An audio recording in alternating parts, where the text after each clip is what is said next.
Nicole Dolan. After living in Beijing, Hong Kong, and London for the past 7 years, I feel confident in saying that I am a cultured person. I never expected to have experienced as much as I have. However, after receiving my acceptance letter to Northeastern, not only was I worried about starting my first semester in Greece, but also I wasn't too sure I wanted to go. Although Northeastern had been my top choice, I found myself thinking about choosing a different school. With 1 week left in Greece, I have realized that choosing to come to Thessaloniki was one of the best decisions I could have made. My name is Cecelia Nichols. While I have had many opportunities to travel abroad with my family throughout the years, I have spent the majority of my life in the exact same place. I have spent the past 18 years in the small, upper-class, primarily white town of Amherst, New Hampshire. My plan after high school had always been to go to school in the Northeast, so naturally, when I received my acceptance letter to Northeastern, the prospect of studying abroad was scary. I had two options: go to school at a small liberal arts college in New York and live out the college experience I'd always imagined, or... Coming to Thessaloniki, we were told that one of the most important factors of our time here was the completion of 30 service learning hours. After hearing this, I felt a little concerned. Having to balance school with work and play is not something that I feel confident in doing. However, after receiving my service learning site and attending my first session, I was excited to meet the kids I would be working with and to be involved in helping them to learn a new language. I worked as an assistant teacher at Anatolia Elementary School, working with young kids ranging from 3 to 5 years old. I helped them to learn English and receive the necessary education that they deserved. One of the teachers voiced her concerns that due to the recent economic crisis in Greece, there had been a decline in the number of students who attended class. After speaking with several of the other teachers and the director of the program, I came to terms with some of the problems that these people have to deal with, the biggest one being money. I did not transition into my service learning site so easily. To be honest, when I entered my service learning site on the first day and found a room full of rambunctious 3 to 5-year-olds and a teacher that did not speak English, I thought I was in a nightmare. My assignment was to help out in a class called Dramatization of Stories at the YMCA.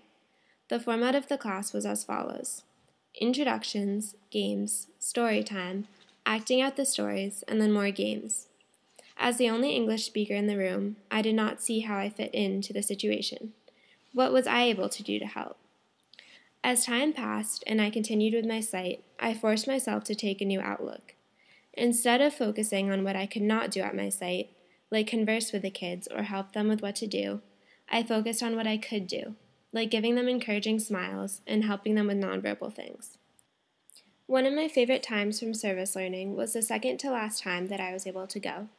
I sat around a kiddie table in kiddie chairs and drew Christmas scenes while listening to Christmas music. I think why I had so much fun is because I had found something that connected all of us together. We could all hum the same songs and draw the same pictures because whether you're Greek or American, a snowman is a snowman and a Christmas tree is a Christmas tree.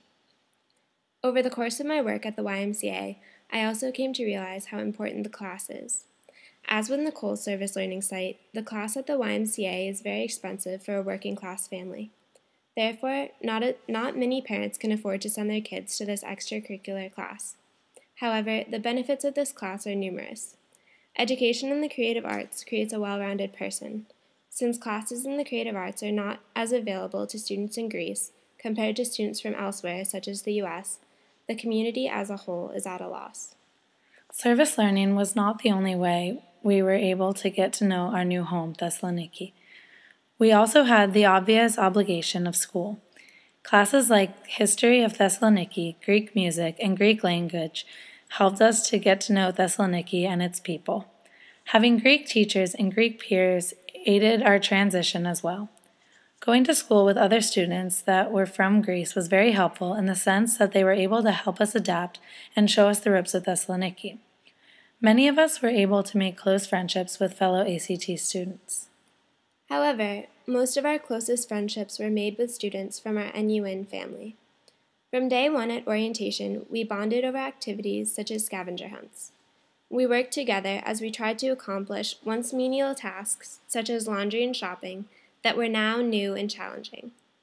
As there were only 150 Northeastern students, we found that we were able to form close relationships with nearly everybody. This small, tight-knit community is one of the biggest advantages of this program over a more typical freshman college experience. Leaving home for the first time to go to college is difficult, but leaving home to go to college in a foreign country is even more of a challenge. The biggest lesson we learned from this experience is to take advantage of every opportunity that comes your way, no matter how difficult it may be. The experiences that we have had, both in Greece and in other countries during our travels, have been incredible, and had we not stepped out of our comfort zones and stepped onto that plane to Greece, we never would have been able to experience them. When we step up to the challenge, we are rewarded. Through these experiences, we have become more patient and flexible.